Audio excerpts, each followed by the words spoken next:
Okay, so The Boys on Prime Video has been one of the best superhero properties to ever enter the superhero conversation. It paints a pretty realistic picture of showcasing how superpowered individuals would most likely behave in today's culture. So much so that some actors took the role a bit too far.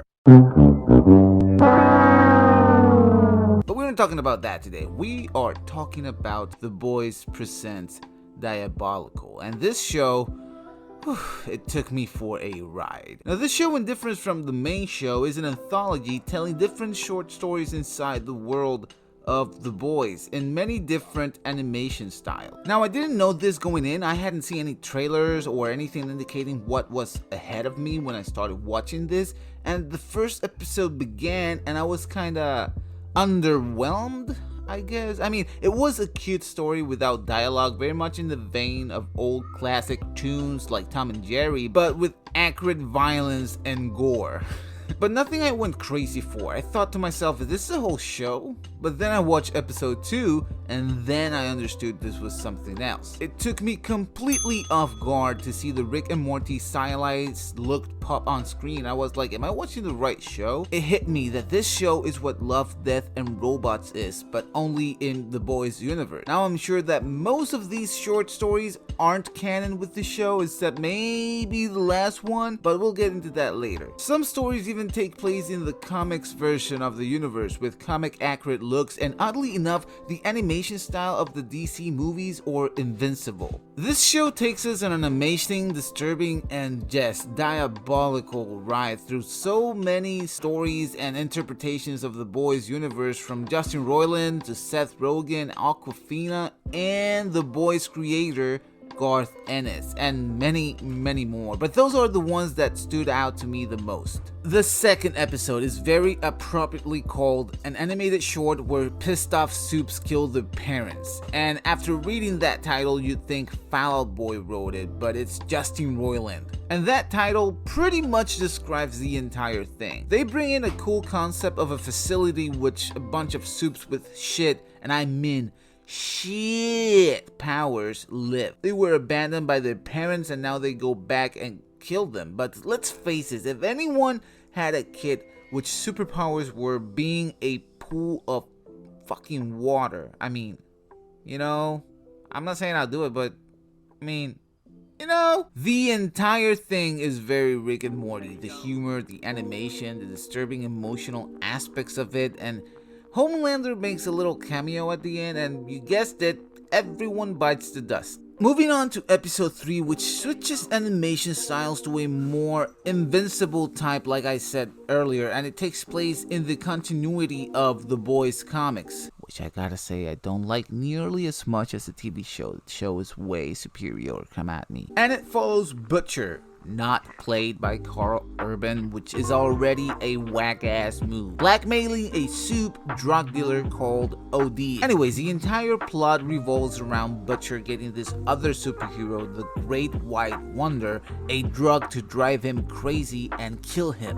And this one is one of the not so great ones for me. Like, this one reflects what I generally dislike about the Boys comics writing. It's just, it puts shock value and gratuitous violence and coarseness over substance. We get zero character development from anyone, and yeah, it's cool and funny to see coked out superhero rip another Supe in half, but it's just not enough to get me invested, and one of the weaker ones for sure. Moving on to the next episode, and this one was a huge step up. It's made in what I think is a sort of 2D Disney animation muck-up, and in this episode we truly get some character-centric story with Homeboy here, I forgot his name, falling for next door neighbor. Classic trope. Except this time Homeboy goes into Vought to get some prototype Compound V beauty cream tested that makes him hot.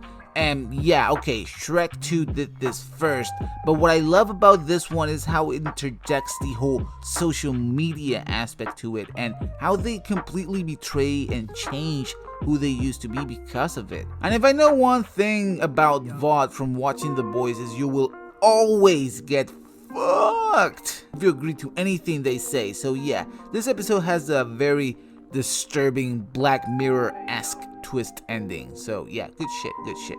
One of the standouts for sure. Now we get to Awkwafina's episode.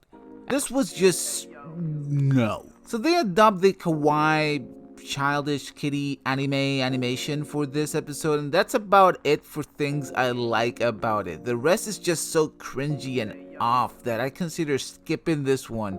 Awkwafina plays Sky, this new kid in town who's a pushover and who takes Compound V and gets the power to control and give life to shit.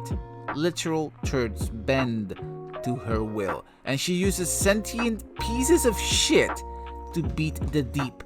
And by the end, she has a room full of turds for friends, and the shit design was funny though, I gotta say. It had like a marble for an eye and a fucking curly pube sticking out. Yeah, yuck. Moving on. Next up, we got an episode about the daughter of two Supes trying to fix their relationship. And this one was very funny. John DiMaggio was probably the best part of that episode for me, and nothing remarkably crazy about the animation was going on here, but it was serviceable. Pretty good. Next one was a tough watch, to say the least. A very dark, probably the darkest one of the bunch, and in difference to the Awkwafina kawaii anime style, this anime style feels heavier and a bit sharper with a more realistic look. This one follows a Vought custodian that steals Compound V samples to save his wife from cancer, but at the cost of turning her into a monstrosity and eventually making her cancer an out-of-body sentient eating machine. It is an amazingly touching story about letting go and moving on, which shocked me even more when I saw Andy Samberg wrote this one.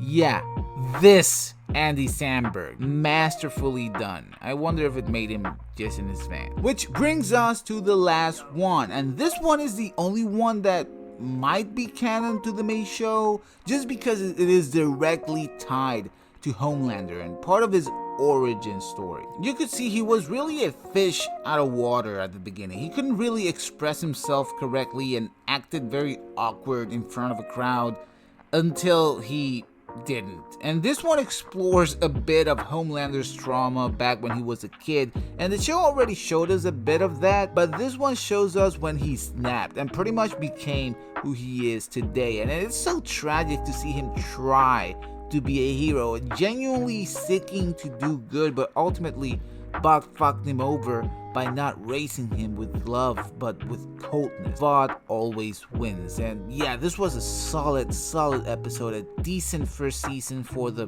Boys presents Diabolical, and it was very much a mixed bag for me. That is all I have for you today, guys. Have you seen The Boys Diabolical? If you have, please let me know down in the comments below. Remember to follow me on Instagram at CaffeineThePrince98. I don't have Twitter because I hate it, and Facebook is for the family. I'll catch you guys later. Peace.